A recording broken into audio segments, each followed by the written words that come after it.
Delegates from all over the world gathered at the United Nations headquarters in New York this week to attend the opening of the 1960 General Assembly. After electing Ireland's Frederick H. Boland as president, the Assembly approved the admission of 14 newly independent nations. President Dwight D. Eisenhower waved a friendly greeting to spectators as he arrived to address the World Organization. In his address to the representatives of the 96 member nations, the President outlined a plan for building a world community.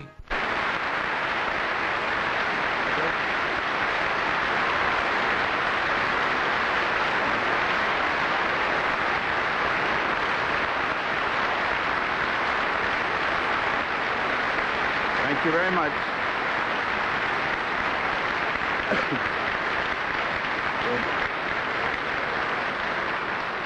President of the United States. Thank you very much.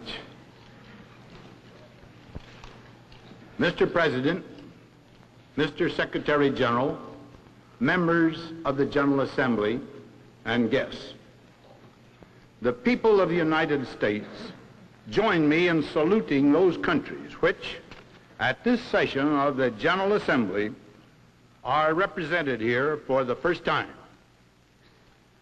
With the admission of new members, mainly from the giant continent of Africa, almost 100 nations will be joined in a common effort to construct permanent peace with justice in a sorely troubled world.